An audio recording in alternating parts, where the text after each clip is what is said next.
मित्रांनो, तुमचं पुन्हा एकदा GB स्टोरी टेलर या यूट्यूब चॅनलवर स्वागत आहे। आजच्या आपल्या गोष्टीचं नाव आहे वैरान घाटची चेटकीन, भाग दुसरा। लेखक जयेश झोमटे।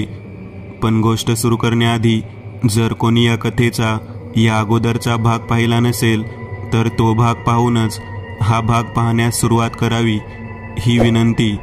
चला तर मग अजिबात वेळ न घालवता गोष्टीला सुरुवात करूया।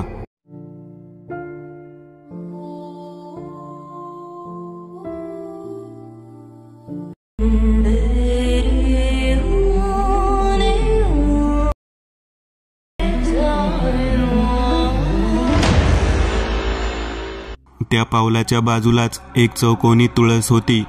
तो पाय हलकेच त्या खापेवरून वर उचलला व मागे गेला। ते समर्थ होते, गंभीर चेहऱ्याने त्या खापेकडे पाहत होते। त्यांनी जे काही पाहिलं होतं ते सर्व त्यांना समजून उमजून आलं होतं। त्या चेटकिनीला बळी हवा होता आणि त्याच बळीसाठी तिने हे सर्व कट कारस्थान रचलं होतं। आणि तिच्या कुटील कारस्थानात सामान्य मानवी जीव फसला होता। समर्थांना कळालं होतं की यात बुद्याची काही चूक नाही। त्याच्या वडिलांची इच्छा त्यांना मोक्ष मिळवून देण्यामागे त्याचा हेतू आहे। समर्थांनी आकाशात पाहिलं। आकाशात चंद्र काळ्या ढगाळ न जाणे कुठे लपला होता। गावातील कुत्री आडोशाला उभं राहून घसा फाडून विवळत रडत भुंकत होती। त्यांच्या डोळ्यातून पाण्याचे आसवे सुकून पिवळे काळे डाग पसरले होते। वातावरणात हलकासा थंडावा पसरला होता। निसर्गाचे अशुभ घटना घडण्या अगोदरचे सूचक संदेश काही जणच ओळखू शकतात, जसं की समर्थ, महादेव, काही घडणार आहे, नक्कीच निसर्ग देवता चाहूल देत आहेत आणि ही धोक्याची पूर्वसूचना आहे। म्हणजे जे काही वाईट घडणार आहे ते अद्याप घडलं नाहीये तर, आणि मला ते दृश्य कृत्य घडण्या अगोदरच थांबवावं लागेल, समर्थ स्वतःशीच म्हणाले। त्यांचे बोल गंभीर होते, नजर ताणलेली होती। समर्थांनी खांद्याला अडकवलेल्या कापडी पिशवीत हात घातला आणि तोच हात लागलीच बाहेर काढला। त्या हातात आता एक घन आकाराचा घनशोषक होता। तो घनशोषक फिकट निळसर प्रकाशाने चमकत होता। समर्थांनी त्या घनशोषकाकडे पाहिलं। पहिल्या अमानवीय शक्तीस बंदी बनवण्याची वेळ आली आहे तर, समर्थ म्हणाले व ते लागलीच अंगणातून बाहेर पडले। ते थेट वैरान घाटीच्या दिशेने निघाले होते। चकीने वळून समोर पाहिलं तर समोर आता कोणीही नव्हतं। मग ती चाहूल मनाला काय जाणवलं होतं, हे आपल्याला काय होत आहे, इतकी भीती का वाटत आहे? चके, अचानक बुद्याचा मोठा आवाज आला। तिच्या प्रश्नाचे जाळे तुटले। तिने वळून पुढे पाहिलं। तिच्या बापाच्या हातात माचीस पेटती काडी होती आणि त्याचा प्रकाश खाली जमिनीवर पडला होता। त्याच तपकिरी ज्वलंत प्रकाशात ते घाणेरडं दृश्य दिसत होतं। खालच्या काळ्या मातीवर लहान मोठ्या काळ्या पांढऱ्या रंगाच्या किडी वळवळत होत्या। चकीचं तोंड कसं तरी शिशारी आल्यासारखं झालं। बा, मला नाही यायचं जत्रेला, तू जा, म्या जाते घरी, असं म्हणतच चकीने मागे वळण घेतलं आणि खाली पाहतच 2 पावलं चालली। तोच तिचं डोकं कशाला तरी धडकलं। समोर काहीतरी उभं राहिलं होतं, अवतरलं होतं। खाली पाहणाऱ्या चकीच्या डोळ्यांना बेडकासारखे पायांचे पंजे दिसले। त्यांच्या नखा लांब सडक होत्या। चकीने त्या पंजावरून वर पाहायला सुरुवात केली। पाय काठीसारखे पातळ, त्यात गुडघ्याच्या वाट्या नव्हत्या। एक काळसर धोतर कमरेला बांधलं होतं। वरच आतड्या कोतड्या दिसणारं पांढरं प्रेताळ पोट आणि ते लांब सडक हात कमरेपासून खाली आले होते। आता फक्त तोंड पाहायचं राहिलं होतं। त्यासाठी ती लहानगी पोर धीर गोळा करत होती। तिने हलकेच एक औंढा गिळला आणि गरकन वळून समोर पाहिलं तर समोर त्या ध्यानाला धडच नव्हतं। तिचे डोळे विस्फारले, तोंडाचा आ वासला, इकडं मागे आहे मी, मागून खर्जातला आवाज आला। तसं तिनं गरकन वळून मागे पाहिलं। समोर त्या ध्यानाचं धड हवेत तरंगत, दात विचकत हसत चकीकडे पाहत होतं।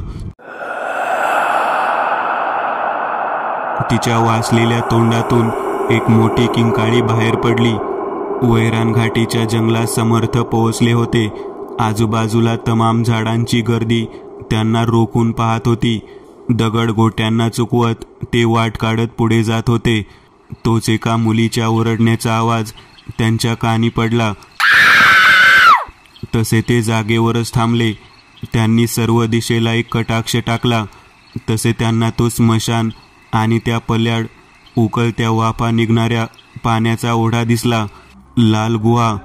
पुस्तक घरातल्या टेबलासमोर असलेल्या अदृश्य खुर्चीवर मांडी घालून डोळे बंद करून मेनका मंत्र उच्चारत होती.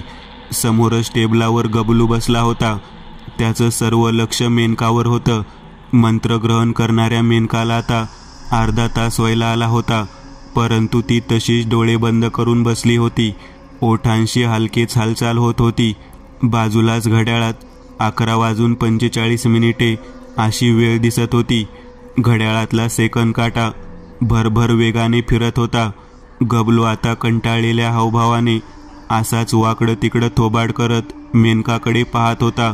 तोच तिच्या कपाळामधोमध एक गोलसर रुपया एवढा गुलाबी ठिपका 2 सेकंदासाठी तीव्र प्रकाश फेकत चकाकला व पुन्हा निवळला. ते दृश्य पाहताच गबलूचे डोळे विस्फारले. तोंडाचा आवाजला. मेनकाने हलकेच डोळे उघडायला सुरुवात केली. तसं दिसलं गबलू आपल्याकडे विचित्रच कोणी एलियन पाहिल्यासारखा पाहत आहे. असं काय पाहतोयस? बरा आहेस ना? मी बरा आहे, पण तुला काय झालं? गबलूने विचारलं. म्हणजे? तिने न समजून विचारलं. तुझ्या कपाळावर गुलाबी रंग चमकला. गबलू असं म्हणताच मेनकाच्या ओठांवर प्रथम आनंददायक हसू आलं. मग ती म्हणाली, काय? खरंच? म्हणजे मी तो मंत्र ग्रहण केला? माय गॉड. मेनकाच्या वाक्यावर गबलूच्या सुद्धा थोबाडावर हसू आलं.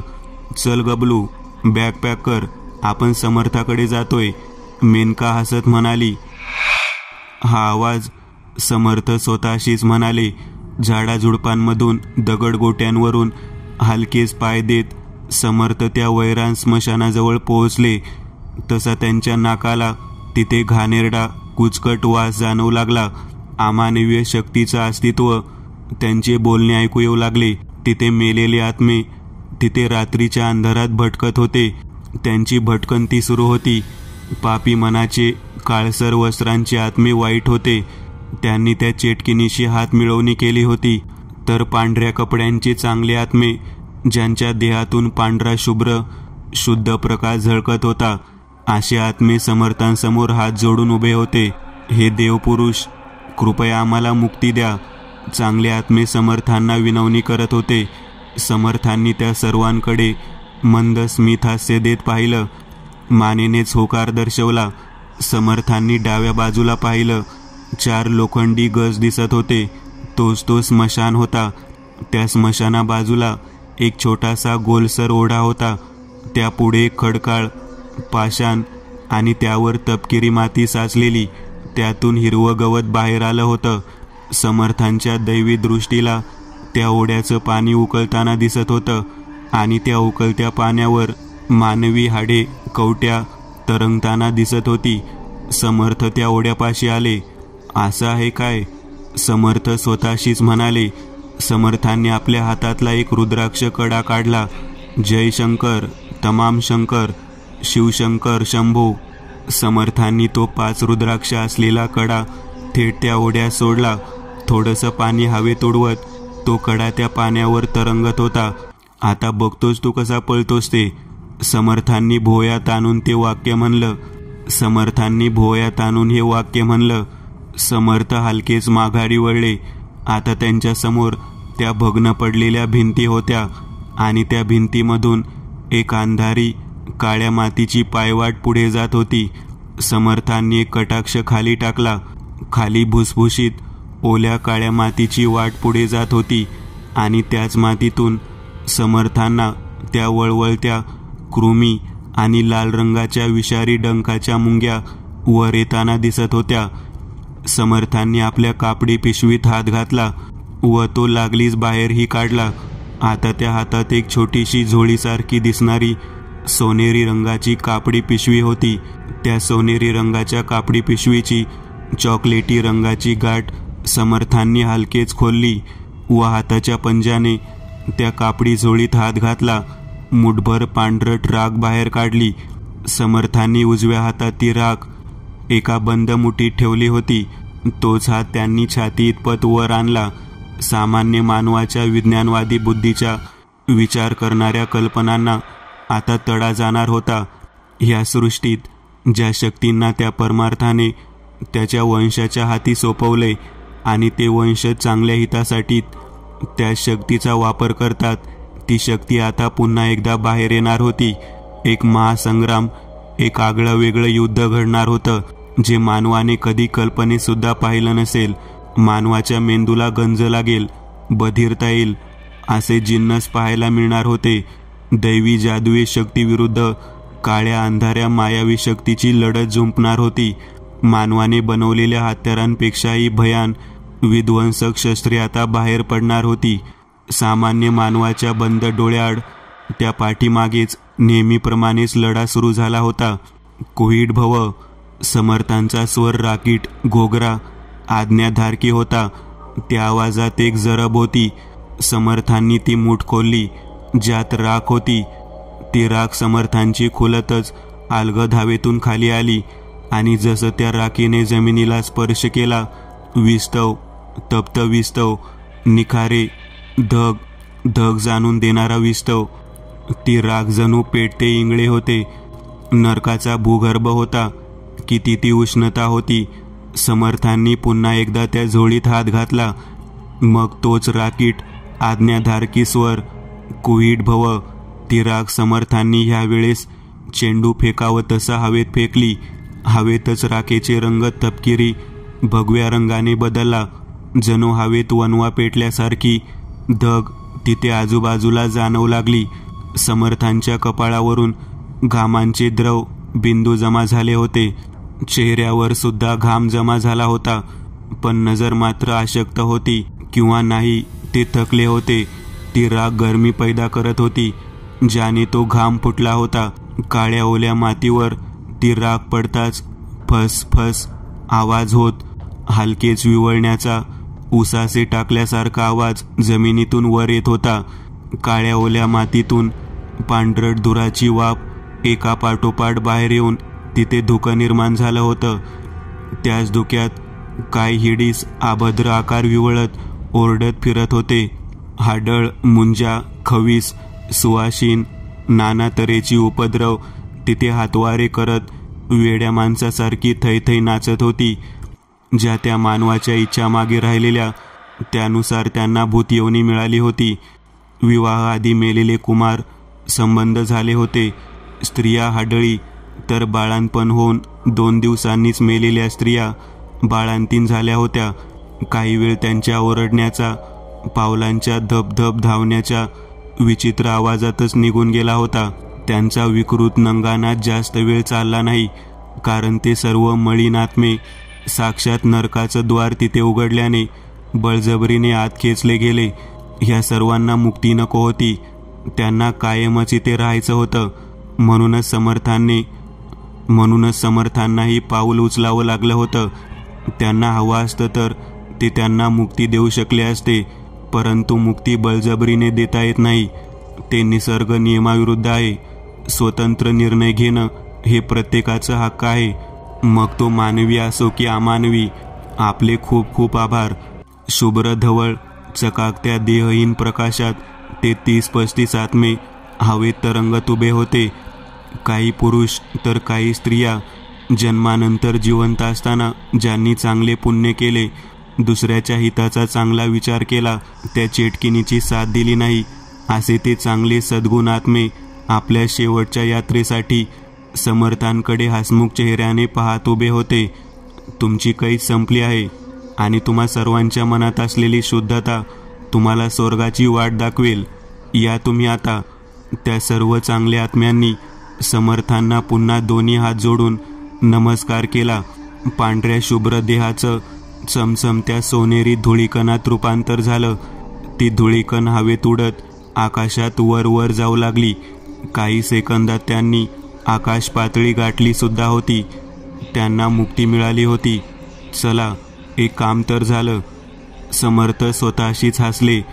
एक पांढरा शुभ्र स्फटिक टेबलावर ठेवलेला दिसत होता आणि त्या स्फटिकात समर्थ दिसत होते. त्या स्फटिका बाजूलाच ती चेटकीन उभी होती. काळ्या निळ्या मृत कातडीची, पिवळे जर्द डोळ्यांची, कोंडा झालेल्या केसांची आणि तिच्या अंगावर एक चॉकलेटी चिंध्या झालेली मॅक्सी होती. काटकुळ्या हातात तिची लांब सडक 4.5 फूट लांबीची जादुई काठी होती. हाच आहे वाटतं तो समर्थ. तिने हातातली काठी एका लयीत गोल फिरवून थेट कॅमेरा अँगलकडे म्हणजेच आपल्या सर्वांकडे पाहिलं. डोळे वटारून पाहिलं. तिचं ते लांब सडक टोकदार नाक, सुरकुतलेलं पांढरं थोबाड, मसेरीवाली चॉकलेटी दात. तू कितीही ताकदवर असू दे रे भटाच्या पोऱ्या, मी बी काय कमी नाही. तुला असं बाटलीत उतरून चुतिया बनविल ना मी. वेड्यासारखी ती फिदी फिदी हसू लागली. तिला जोड म्हणून तो घुबड्या खवीस सुद्धा डोक्यावरचे केस ओढत हसू लागला. मध्येच तो आपल्या बटारे डोळे कमी मोठे करत, भुवया उडवत आपल्या सर्वांकडे पाहत हसत होता. गबल्या बॅग पॅक कर, आपण लागलीच निघतोय. मेनकाने तिच्या डोक्यावर काळसर हेल्मेट घातलं. तिच्या अंगात एक कॉटनची काळ्या रंगाची हाफ टी शर्ट होती. त्यावर एक चॉकलेटी जॅकेट होतं. खाली ब्लॅक फिट ट्रॅक पॅन्ट होती. पायात व्हाईट शूज होते आणि तिच्या पुढ्यातच तिची रॉयल कंपनीची काळसर रंगाची बुलेट होती. समर्थ एका जागेवर थांबले होते. त्यांच्या पुढ्यात एक गोलाकार काळ्या मातीने तयार झालेला दरवाजा होता. त्या दरवाजात पाय टाकण्या अगोदर समर्थ एक क्षण थांबून विचार करत होते. आजूबाजूला शांतता होती. अशी शांतता जणू इथे कोणीच नव्हतं किंवा नसावं. त्या शांततेला पाहून कोणालाही असं वाटेल की ही जागा सामान्य जागेसारखीच आहे. पण समर्थांना ठाऊक होते ही शांतता साधारण नव्हती. ह्या शांततेला अर्थ होता. त्या पाशवी शक्तीला आपण इथे आलो आहोत ह्याची कल्पना आलीये. ही शांतता पाहता ती नक्कीच पुढील षड्यंत्र रचत असावी. आपल्या वाटे संकटाचे काटे पेरत असावी. पुढील पाऊल सावध चाणाक्षपणे उचलावं लागेल. समर्थांनी स्वतःची मान हलवली. पुढे असणाऱ्या त्या गोल भगदाडात त्यांनी हलकेच प्रवेश केला. खाली 20 पावलांची लाल मातीने बनलेल्या उतरणीचा रस्ता होता. त्या उतरणीवरून खाली येताच जागेवर उभं राहून समर्थांनी कटाक्ष चहूदिशेला टाकला. काळ्या रंगाच्या भिंती होत्या. त्याच भिंतीवर हिरवी शेवाळ चढली होती आणि वरून हलकसं पाणी येत होतं, ज्याने त्या काळ्या मातीच्या भिंती ओल्या झाल्या होत्या. वर नक्कीच काहीतरी विहीर किंवा तलाव, नाहीतर ओढा, ह्यापैकीच काहीतरी असावं. 30 बाय 30 फूट लांबीचं ते तळघर. त्या तळघरातल्या खालच्या जमिनीवरून 1 फूट उंच धूक चहूदिशेनं वाहत होतं. त्यात हलकीशी गारेगार थंडी पडली होती. ह्या अशा जागे समर्थ एकटेच उभे होते. समर्थांच्या मागे असलेली ती उतरण ढासळली. अलगद जमीनदोस्त झाली. समर्थांनी गरकन वळून मागे पाहिलं. काही वेळा अगोदर असलेली ती लाल मातीची उतरण आता तिथे नव्हती. तो भगदाड पडलेला दरवाजा सुद्धा 15 फूट उंचीवर होता. जर काही संकट ओढावलं आणि सुटका हवी असली तर बाहेर तरी कसं पडावं? आता सुटकेचा मार्गच बंद झाला होता ना. पण समर्थ काही घाबरणाऱ्यांमधले थोडी ना होते. दैवी अंश होते ते. त्यांच्या त्या अशा अमानवी शक्तींशी लढा द्यायची ताकद होती. समर्थांचा चेहरा अगदी थंड होता. मार्ग बंद झाला होता तरी सुद्धा त्यांच्या चेहऱ्यावर भीतीचे भाव नव्हते. जणू त्यांना असं काही घडणार आहे ह्याची कल्पना होतीच. पृथ्वीवर वास्तव्यास असलेला मानव मनी हे चंग बांधून आहे की भूलोकाव्यतिरिक्त कुठेच वस्ती नाही. तर्क बुद्धिहीन मानवाला प्रकाशात वावरणारं जगच दिसतं. सकाळी उगवणाऱ्या सूर्याच्या पहिल्या किरणाने जसं पृथ्वीला स्पर्श केला जातो तसे ह्या मानवाची दिवसभराची हालचाल सुरू होते. दिवसाचे 12 तास प्रकाशातच ह्यांची हालचाल सुरू असते. मग रात्रीचा अंधार हा आराम असतो. मग पुन्हा तेच दिनक्रम. सूर्य उगवला की ती 12 तासांची हालचाल, ज्यात कामधंदा ते सर्व आलं. स्वतःचं पोट भरण्या इतपतच मानवाची कल्पनाशक्ती प्रवास करते का? कधी विचार केला आहे का की प्रकाश आपला आहे तर अंधार कोणाच्या मालकीचा आहे? अंधार सुद्धा कोणाच्या तरी मालकीचा असेल तर दिवसा उजेड, प्रकाशात होणारी मानवी हालचाल असंच काहीतरी अमानवी अंधारात वावरत असेल का? सरपटत, बेडकासारखं उड्या मारत किंवा हवेत तरंगत? किती विलक्षण विचार नाही का? मानवाच्या पाठीमागून आडोशाला उभं राहून चोरून ते आपल्याला पाहत असतील का? ह्या प्रश्नांना जणू अंतच नाही. किती ते प्रश्न. सांगायचं तर एकच की मानवाच्या पृथ्वीवर 2 जगाचं अस्तित्व आहेच. प्रकाशात वावरणारा मानवीय जिवंत पेशींचा, रक्तमांस हाडामासाने बनलेला सजीव मानव ज्याला भावना आहेत, तर दुसरं अस्तित्व आहे अंधार, अमानवीय, हिडीस अभद्र आकार मिळाले, ज्या निसर्गाने मानवाचं चांगलं रूप तयार केलं, त्याच निसर्गाची थेर उडवून अनिसर्गामार्फत ह्या ध्यानांनी आपले देह तयार केलेत. देह तरी कसले? हिडीस अभद्र दळभद्री देह ते. ना आकार ना उकार. फुटलेल्या तुटलेल्या बाहुल्यांना जसं तोडून मोडून पुन्हा कसं तरी जोडलं चिकटवलं जातं आणि मग त्या बाहुल्यांना जो अभद्र आकार भेटतो तसंच ते अभद्र रूप त्यांचे. ह्यांना भावना नसतात आणि असतील तर ती फक्त एकच, आसुरी आनंद. असो, कथेकडे वळूयात. या तर 4 मोठाल्या दगडांना चौकोन आकारात जमिनीवर ठेवलं होतं. त्या दगडांमधोमध एक मोठं झाडाचं लाकूड पेटत होतं आणि त्या दगडांवर एक 3.5 फूट उंचीचा पितळाचा हंडा ठेवला होता.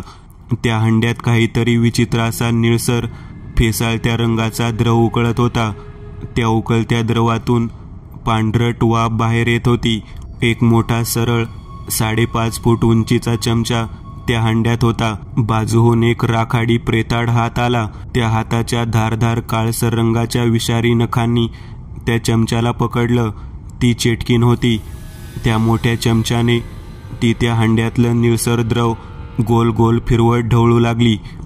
काही वेळ असंच ढवळून झाल्यावर तिने त्या चमच्यामार्फत तो द्रव चाकून पाहिला. तोंड वाकडं तिकडं करत तिने चव चाकली. झाक झालंय, ती स्वतःशीच म्हणाली. ती मागे वळली. तिच्या समोरच साखळदंडामार्फत बुद्या आणि चकीला बांधलं होतं. चकीच्या तोंडात बोळा कोंबला होता. हात वर साखळदंडांना बांधले होते. ए चेटके, सोड आम्हाला, नाहीतर. बुद्या गरजला. ए गप, ती चेटकीन इतकंच म्हणाली. तिचे ते हिडीस रूप पाहून चकीची बोलती बंद झाली होती. मोठ्यांकडून तिने आजतागायत ह्या चेटकीन, खवीस, भूत, मुंजा असल्या गोष्टी फक्त ऐकल्या होत्या. पण आज ती स्वतः हे असलं ध्यान पाहत होती, जे पाहून तिची पाचावर धारण बसली होती. बा, मला घरी जायचंय. मला भीती वाटते बा. चकीचा कापरा स्वर. घाबरू नग चके, मी आहे तुझ्या बरोबर. आपण इथनं लवकरच बाहेर पडू बघ. इथून सहजासहजी सुटका नाही हे बुद्याला सुद्धा ठाऊक होतं. परंतु दिलासा देण्याशिवाय तो बाप तरी काय करू शकत होता, नाही का? ए पोरे, तुला इथून बाहेर जायचंय ना? त्या चेटकिनीच्या वाक्यावर चकीने घाबरत मान हलवली. मग ठीक आहे तर, पहिले मी तुलाच खपवते. ए चेटके. घुबड्या खवीस त्या भल्या मोठ्या दरवाजातून आत आला. काय? ती खेकसलीच. ग तो भटोरडा कवाबी इथपर्यंत पोहोचणार आहे. काय? इतक्या लवकर कसा पोहोचला? माहीत नाही, पण पोहोचलाय खरं. त्या चेटकिनीने फक्त मान हलवली. असं आहे काय? येऊ दे येऊ दे.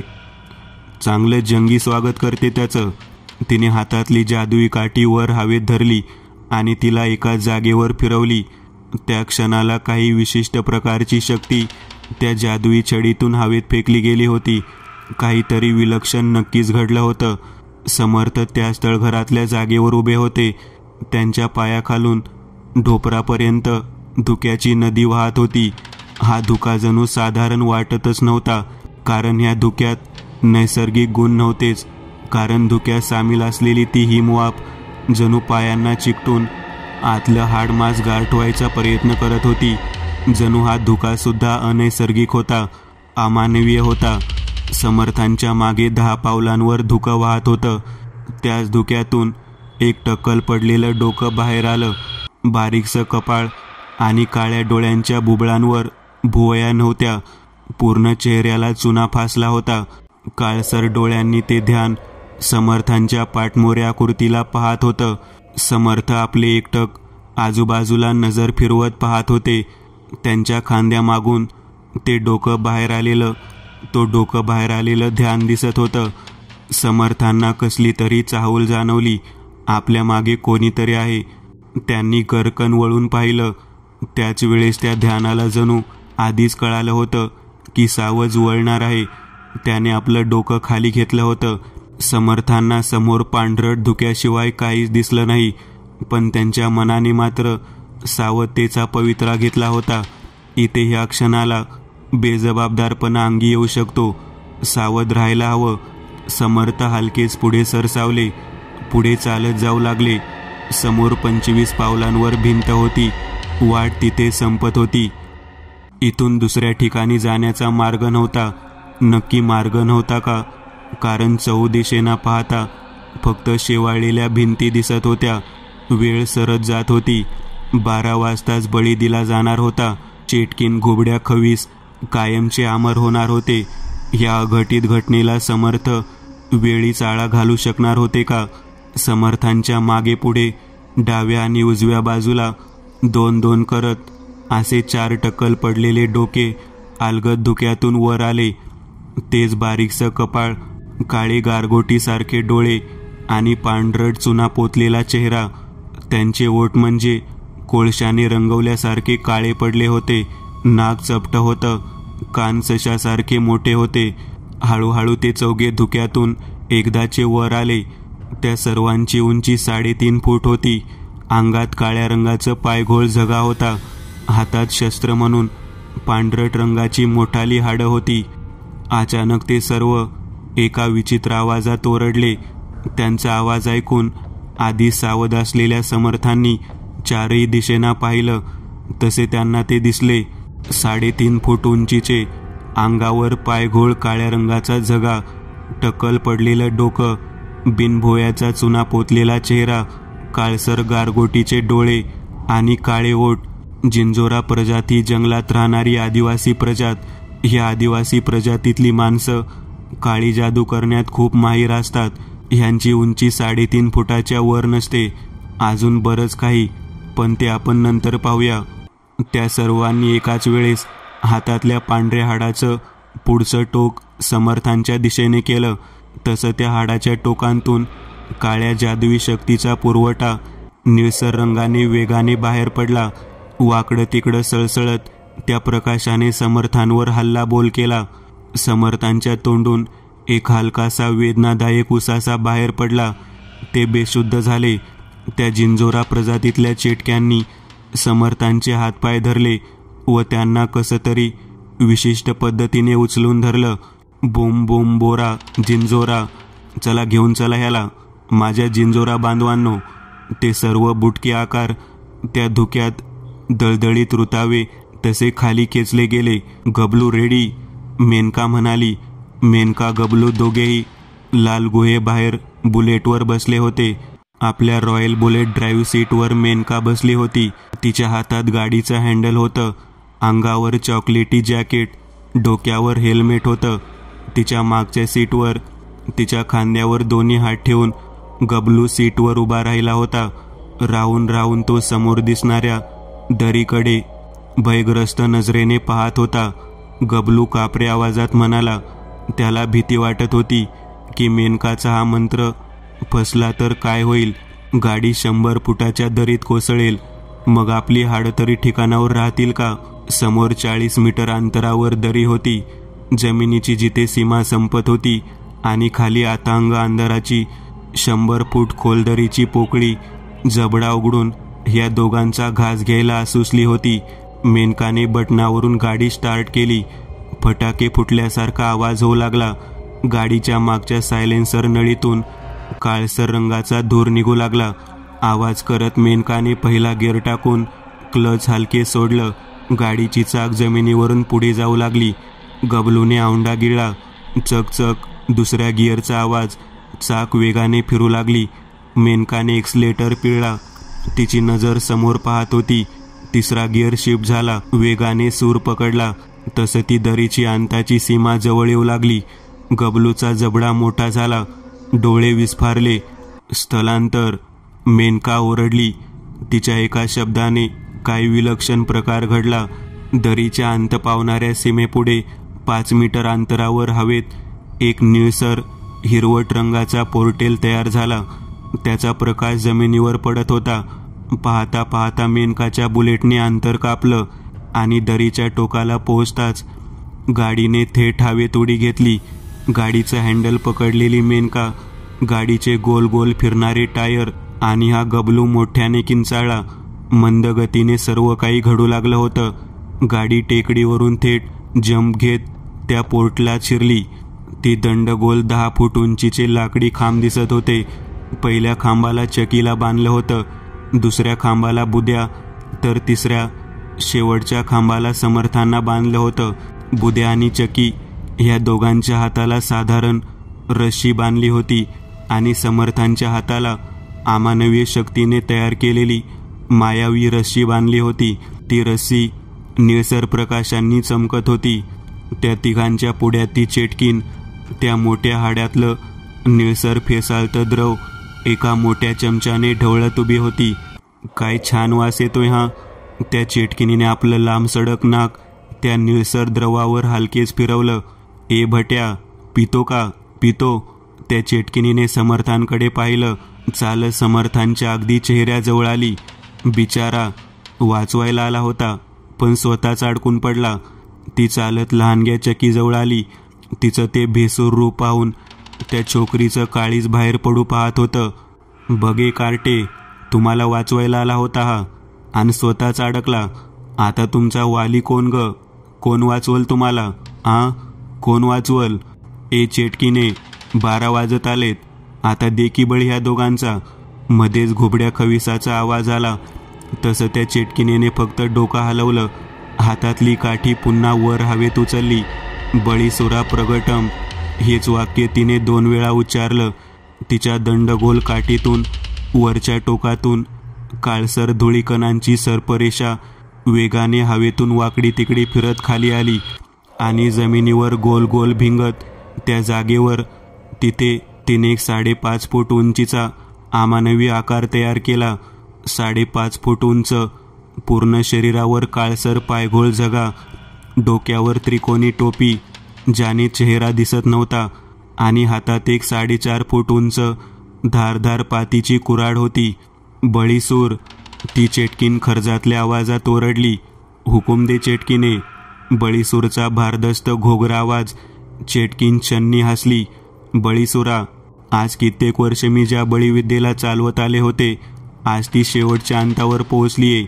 अमरत्व प्राप्तीसाठी इतके वर्ष मी ज्या सैतानाला भोग चढवले, त्याचा हा शेवटचा बळी आहे आणि आजचे बळी हे तुझ्या हातून दिले जाणार आहेत.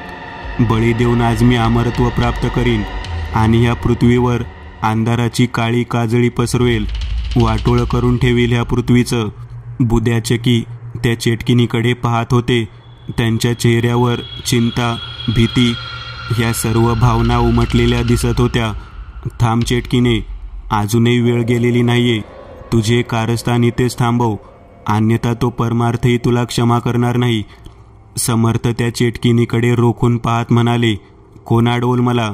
तू. पण तू तर स्वतःच बंदिस्त आहेस. मग काय तुझा तो परमार्थ येणार आहे का, जो कायमच बघ्याची भूमिका घेऊन बसलेला असतो? समर्थांनी दोन्ही डोळे बंद केले. तोंडातून शक्तिशाली मंत्राची उच्चारणा करायला घेतली. तोच त्याच क्षणाला त्यांच्या हातात बांधलेल्या रश्शीतून निळसर प्रकाश किरणे बाहेर पडली. त्या मायावी शक्ती किरणांनी हातावरून सळसळत थेट समर्थांच्या डोक्यावर घाव घेतली. डोक्यापर्यंत ती प्रकाश किरणे पोहोचताच समर्थांच्या पूर्ण देहाला एक विद्युत झटका बसला. डोक्यात झिंझिण्या आल्या. डोळ्यांसमोर अंधारी आली. ती वेदना अवर्णनीय होती. भट्या, तू आता तुझी शक्ती वापरू शकत नाहीस. तुझ्या हातात असलेली ती रश्शी मायावी आहे. तू आता काहीच करू शकत नाही. फक्त एक करू शकतो, तुझ्या परमार्थासारखी बघ्याचं कार्य पार पाडू शकतोस. काही वेळ थांबून ती चेटकीन मोठ्याने ओरडली, बळीसुरा. तिच्या हुकुमाने बळीसुराने हातातली कुऱ्हाड वर आणली. हलके चालत तो चकीजवळ आला. 5.5 फूट उंचीचा तो काळसर झगा घातलेला अमानवी आकार पाहून चकीची भीतीने बोबडी वळली होती. तिचं हृदय वेगाने धडधडत होतं. कापून टाक या कार्टीला, मधून चीर, करून टाक 2 भाग हिचे, ती चेटकीन ओरडली. बळीसुराच्या हातातली कुऱ्हाड वर हवेत गेली. चकाकती चंदेरी पात मशालींच्या उजेडात चमकून उठली. त्या कुऱ्हाडीच्या पातीला असलेली धार जणू रक्त मागत होती, जिबळ्या चाटत होती. समर्थांच्या हाती आता काहीच उरलं नव्हतं. त्यांनी 5 वेळा मंत्र उच्चार केला होता आणि 5ही वेळा अपयश आलं होतं. त्या विद्युत झटक्यांनी डोकं जड व्हायला आलं होतं. समर्थांना थकवा जाणवू लागला होता. समर्थांनी मान खाली घातली. त्यांचे डोळे जड झाले होते. ते केव्हाही बेशुद्ध होणार होते. महादेव, आता तुम्हीच काहीतरी करा. समर्थांचा जड स्वर. बळीसुरा, घाव घाल, ती चेटकीन पुन्हा ओरडली. जी हुकूम. बळीसुराच्या हातातील 4.5 फूट उंचीची कुऱ्हाड वेगाने खाली होऊ लागली. हवेला चिरत कापत ती कुऱ्हाड खाली आली. चकीच्या डोक्यापासून 2 फूट अंतरापर्यंत आली आणि पुढच्या क्षणाला तिचं धड शरीरापासून वेगळं झालं. बुद्याच्या तोंडून आक्रोश बाहेर पडला. त्याचा आवाज ऐकून त्या चेटकीनेने त्याच्याकडे पाहिलं. काय रे, कशाला ओरडतोस? बुद्याने आपल्या बाजूला पाहिलं. समोर चकी सुखरूप होती. म्हणजे त्याने नक्की स्वप्न पाहिलं होतं. स्वप्न पाहिलं का रे? आता ते स्वप्न मी खरं करते की नाही बघ. बळीसुरा, घाव घाल. नाही, थांब थांब, असं नग करूस. जीवाच्या आकंताने बुद्या ओरडत होता. एकुलत्या एक लेकीच्या प्राणाची भीक मागत होता. पण सैतानच तो. त्याच्या मनात फक्त आसुरी आनंद होता. त्याला कीव, दया, प्रेम ह्या भावना नव्हत्या. बुद्या पाय झाडत त्या सैतानाला आडवू पाहत होता. त्याचा हा बाप पोटी आक्रोश पाहून ती चेटकीन घुबड्या खवीस हसत खिदळत होते. बळीसूर मोठमोठ्या ढेंगा टाकत चकीजवळ पोहोचला. ओ वाचवाव माझ्या पोरीला, एकुलती एक पोर आहे ओ, वाचवाव तिला. बुद्याने समर्थांकडे पाहिलं. ते अर्धवट बेशुद्ध झाले होते. भीक मागतो ग मी तुझ्या समोर, पण असं करू नकोस. वाटलंस तर माझा जीव घे, पण माझ्या लेकीला सोड. बळीसुराच्या हातातली कुऱ्हाड वर गेली. मगाशी बुद्याने स्वप्नात पाहिलेला चकीचा अंत तो खऱ्या आयुष्यात पाहू शकत नव्हता. नाईलाजाने काळजावर दगड ठेवून त्याने दोन्ही डोळे बंद केले. बळीसुराच्या हातातली कुऱ्हाड एका लयीत वरून खाली आली. सन, हवेत आवाज होत होता. हवेला सुद्धा जणू ती पात चिरत होती. तर सामान्य मानवाचं धड काय चीज आहे. वेगाने ती कुऱ्हाड खाली आली. त्या कुऱ्हाडीच्या एका घावाने चकीचा बळी जाणार होता. ती चेटकीन घुबड्या खवीस अमर होणार होते. हजारो वर्षातून एकदाच अशी एक वेळ येते ज्यावेळेस त्या क्षणाला खुद्द या सृष्टी निर्मात्यास मध्ये पडावं लागतं आणि साक्षात नियतीचे फासे चक्र फिरवले जातात. आणि मग शेवटला एक अद्भुत विलक्षण प्रकार घडतो ज्याला चमत्कार म्हटलं जातं. बळीसुराच्या हातातील कुऱ्हाड अगदी मंद गतीने खाली येत होती. चकी डोळे फाडून त्या धारदार पातीच्या कुऱ्हाडीला आपल्या दिशेने येताना पाहत होती. चेटकीन घुबड्या खवीस दोघांची तोंड मोठी झाली होती. डोळे वटारले गेले होते. चेहऱ्यावर आसुरी आनंद होता. बळीसुरापासून 10 मीटर अंतरावर खालच्या काळ्या मातीवर असलेली काळसर धूळ उडू लागली आणि हवे सेकंदाच्या काट्यागणिक एक निळसर बिंदू दिसला जात. तोच बिंदू पुढच्या क्षणाला झपकन 4.5 फूट उंच झाला. तो एक निळसर हिरवट रंगाचा पोर्टल होता. त्याच पोर्टलमधून अफाट वेगासहित एक रॉयल बुलेट बाहेर आली आणि त्याच बुलेटने बळीसुराला एक वेगवान धडक दिली. धडक इतकी शक्तिशाली होती की बळीसूर थेट 4.5 फूट उंच हवेत उडून पुढे जात थेट पाशाने दगडी भिंतीवर आदळला. कडकड आवाज करत त्याची हाडं मोडली. करकचून ब्रेक मारल्याच्या आवाजासहित ती बुलेट थांबली आणि मागच्या सीटवरून गबलू उडी मारून खाली उतरला. आणि मग डॅशिंग स्टाईलने मेनका उतरली. ओ शट, मेनका, कोणाला उडवलं तू? गबलू मेनका दोघेही भिंतीजवळ खेकड्यासारखा निपचित पडलेल्या बळीसुराजवळ आले. अगं मेनका, कुठे घेऊन आलीस तू हे मला? आलीस तर आलीस, ह्या बिचाऱ्याची कंबर पण मोडलीस. गबलूचा किन्नरी आवाज. ए, कोण आहे रे? गबलू मेनका दोघांनी वळून मागे पाहिलं तसे त्यांना दिसलं ती चेटकीन तिच्या बाजूलाच घुबड्या खवीस होता आणि शेवटाला त्या दोघांची नजर त्या 3 खांबांना बांधून ठेवलेल्या माणसावर पडली. समर्थ, मेनकाचा आवाज. कृणाल, गबलूचा आवाज. दोघेही धावत समर्थांपाशी पोहोचले. समर्थ, काय झालं तुम्हाला? आणि तुम्हाला असं बांधून कोणी ठेवलंय? मेनका समर्थांजवळ पोहोचतच म्हणाली. मग तिने समर्थांचे हात खोलण्यासाठी आपले हात वाढवले. तोच अचानक तिच्या पाठीवर धक्का बसला. त्या धक्क्याने ती खाली पडली. आपल्याला धक्का कोणी दिला हे पाहण्यासाठी मेनकाने मागे पाहिलं. घुबड्या खवीस मेनका पुढे उभा होता. ए, कोण आहे तू? आणि इथं काय करते सांग? तुझ्यामुळे आमच्या विद्येत खट पडलाय. मेनका कपडे झाडत उभी राहिली. विद्या? कसली विद्या? आणि आमच्या समर्थांना असं बांधून का ठेवलंय? मेनका समर्थांजवळ पोहोचतच म्हणाली. मग तिने समर्थांचे हात खोलण्यासाठी आपले हात वाढवले. तोच अचानक तिला पाठीवर धक्का बसला. त्या धक्क्याने ती खाली पडली. आपल्याला धक्का कोणी दिला हे पाहण्यासाठी मेनकाने मागे पाहिलं. घुबड्या खवीस मेनका पुढे उभा होता. ए, कोण आहे तू?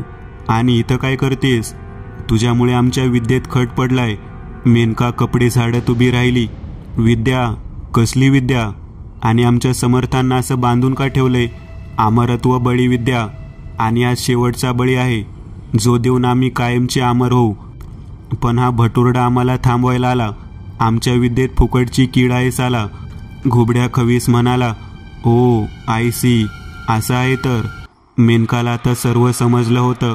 एकंदरीत ती वेळेवर पोहोचली होती, अन्यथा एवढ्यात बळी दिला गेला सुद्धा असता.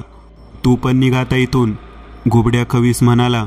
मी अगोदर जाणार होते. मेनकाने हलकेच कोटमध्ये हात घातला व पुढे म्हणाली. पण आता जायचं मन होत नाही. हवेच्या वेगाने तिने कोटमधून हात काढला आणि जसा हात बाहेर आला त्याच वेळेस एका काटेरी चापकाची फटकी वायपर सापासारखी हवेतून सळसळत पुढे जात थेट घुबडाच्या तोंडावर बसली. फट आवाज झाला. फट आवाज झाला. चापकाला असलेले काटे चेहऱ्यातल्या चामडीत घुसले. चेहऱ्यातून पांढरट धूर निघू लागला. वेदना जाणवायला लागताच घुबड्या मोठ्याने ओरडला. मेनकाने चाबूक पुन्हा माघारी ओढला. चेहऱ्यावर रुतलेला तो चाबूक जसं बाहेर आला तसं घुबड्याचा रक्ताळलेला चेहरा दिसला. ए भवाने, ती चेटकीन रागाने आगबबुळा झाली. थांब आता, तुझ्या तर, म्हणत तिने हातातली काठी वर नेली आणि तीच खाली आणत तिचं टोक मेनकाच्या दिशेने झुकवलं. झप आवाज होत त्या जादुई काठीतून एक स्फटिकासारखा काळ्या रंगाचा गोळा बाहेर पडला. वेगाने तो मेनकाच्या दिशेने निघाला. मेनकावर त्या गोळ्याचा वार होताच तिच्या पूर्णतः शरीरावर असंख्य विंचवाचे डंक बरसणार होते. त्यात तिचा मृत्यू निश्चिंत होता. मेनकाने एक वेळ त्या गोळ्याकडे पाहिलं.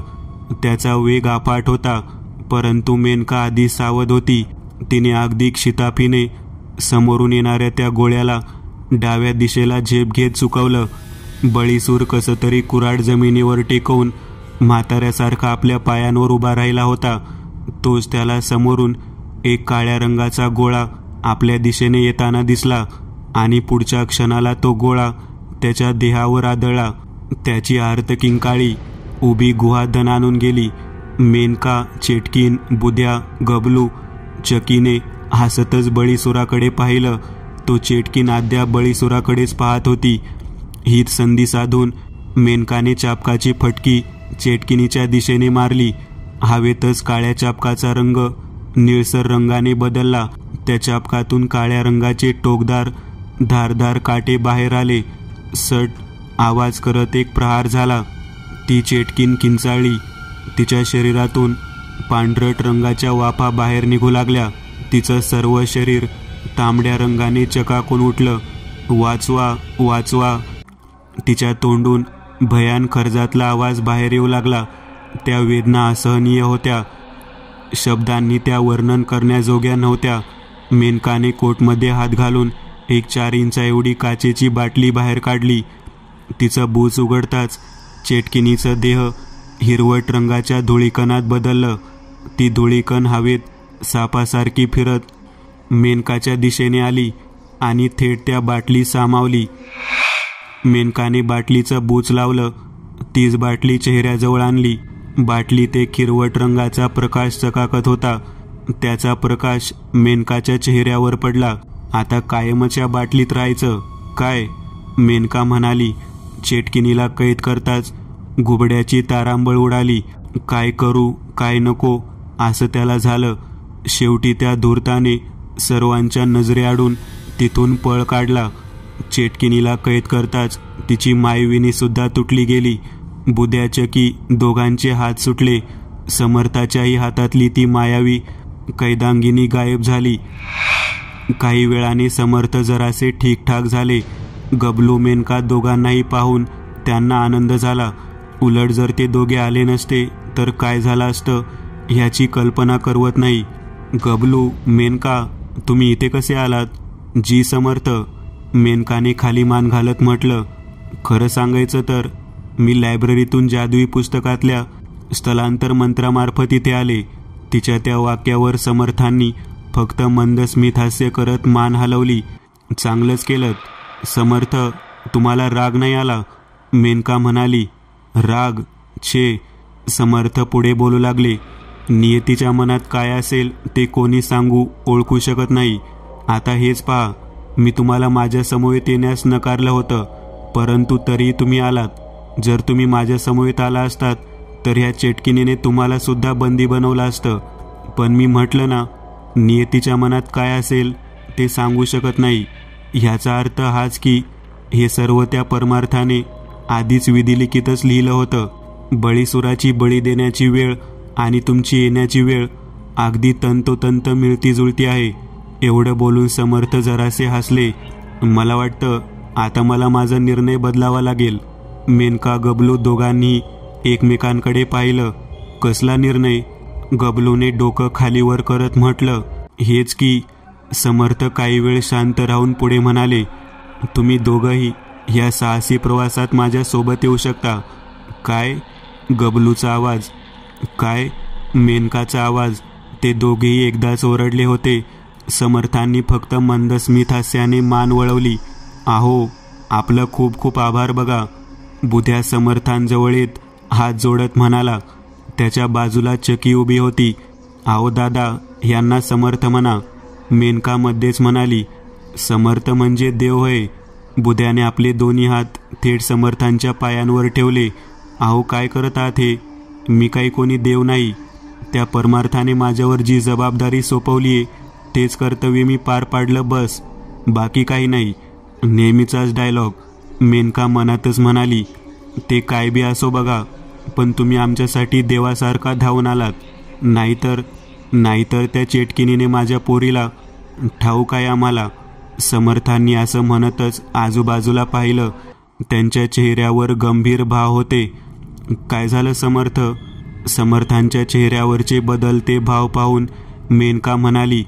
गबलू सुद्धा त्या दोघांकडे पाहत होता. मेनका, तू त्या चेटकिनीला कैद केलंस, बरोबर? मेनकाने होकारार्थी मान हलवली. पण तू तिच्या सोबत असलेल्या घुबड्या खविसाला पाहिलंस? नाही समर्थ, मी तर फक्त हिलाच कैद केलं. ठीक आहे. पळून पळून जाणार कुठे? समर्थांनी डोळे बंद केले. उजव्या हाताची मूठ छातीजवळ आणली. रुद्राक्ष, ते इतकंच म्हणाले. ओढ्यातल्या पाण्यावर तो 5 रुद्राक्षांचा कडा तरंगत होता. चॉकलेटी रंगाचे ते रुद्राक्ष.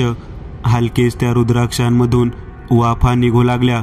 बिना स्पर्शाने ते रुद्राक्ष पाण्यावरून हलकेच उडत वर आले.